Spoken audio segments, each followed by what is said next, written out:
हुई, दोबारा फिर फेल हुई, तो ऐसे जैसे रिटेल एज ए रिटेलर आपको एक बार, दो बार, तीन बार मौके मिलते हैं, ठीक है। और देखो तीसरी बार फिर यहाँ से फेल हो रही है, तो अगला पॉसिबिलिटी है कि मार्केट कम से कम एटलीस्ट इस लेवल तक आएगी, और इस लेवल पे अगर होल्ड नहीं होती तो यहाँ तक कंफर्मेशन कंफर्म हो रही है कि यहाँ तक मार्केट वापस आएगी,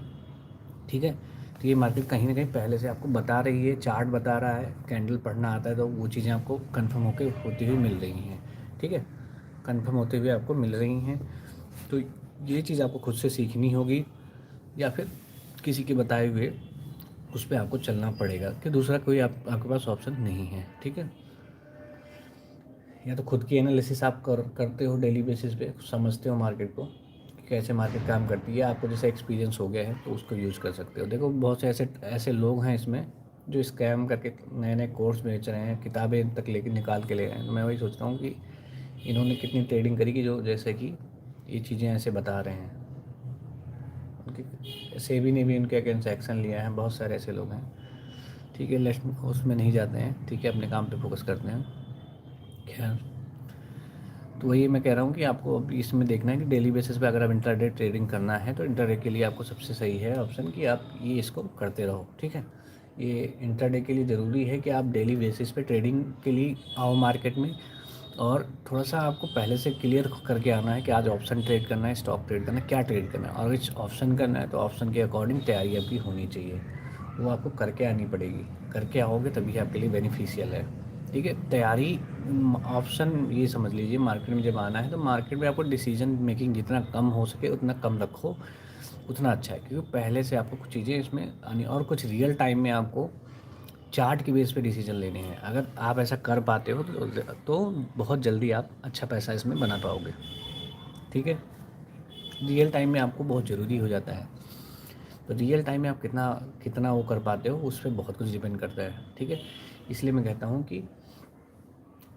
चार्ट को थोड़ा सा अपना कैंडल स्टिक पे ज़्यादा फोकस करो। कैंडल स्टिक बहुत इंपॉर्टेंट है, कैंडल स्टिक हर उसमें आपको हेल्प करने वाली, कैंडल स्टिक और बेसिक जो मैं लेवल के बेस पे ट्रेडिंग करता हूँ तो लेवल भी मुझे बहुत हेल्प करते हैं, और कैंडल कहीं ना कहीं बहुत कुछ कहती है, ठीक है। कैंडल बहुत कुछ कहती है, और लेवल अगर उसको साथ मिक्स कर लेते हो आप तो वो बहुत आपको हेल्प करने वाले हैं, ठीक है। तो आप ये देख लो, ठीक है। तो पहला सपोर्ट यहाँ पे हमें दिखा था, यहाँ से मार्केट देखो पहली कैंडल पे अच्छी खासी पिन बनी, तो उसके बाद दोबारा से हमने अप साइड थोड़ा ओपन किया, लेकिन फिर से दोबारा यहीं गिर रही है, लेकिन इसी इसी जोन में रह गई, इसके नीचे नहीं उसने ब्रेक करा, ठीक है। तो ये बायर्स का कंफर्मेशन देता है कि ऐसे लेवल पे बायर्स बहुत ज़्यादा एक्टिव हैं, यहाँ पे बायर्स बहुत ज़्यादा एक्टिव हैं, तभी जाके पिन बन रही है, और इसमें बॉडी खत्म हो गई, बॉडी है ही नहीं पे, अगली कैंडल जैसे खुल रही है बिल्कुल यहाँ पे खुल रही है। तो कहीं भी जैसे एंट्री जो बनती है हमारी इसके आसपास बनती है इस एंट्री, या फिर आप वेट कर सकते हो कि जैसे ये लेवल क्रॉस करे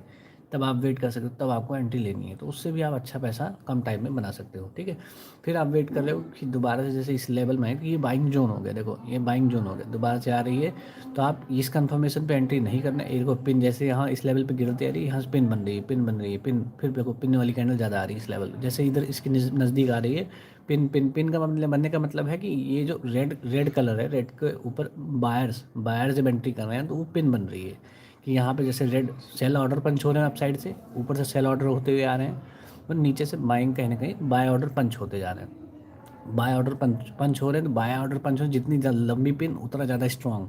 ये खुद लंबी पिन, ठीक है, स्ट्रॉन्ग, फिर उसके बाद तुरंत रिजेक्ट हुई, फिर इस लेवल में आ गई, अब हमें पता चला कि हमारे जोन में आ गई, अब यहाँ पे हमें वेट करना है कि जो हमारे जोन में आने के बाद क्या कन्फर्मेशन दे रही है। तो पहले तो ये कैंडल कन्फर्मेशन दे रही है, फिर दूसरी बार ये देखो कन्फ्यूजन वाली कैंडल, कि इसमें पता ही नहीं है कि मतलब दोनों ने गिव अप कर दिया है कि यहाँ से क्या मतलब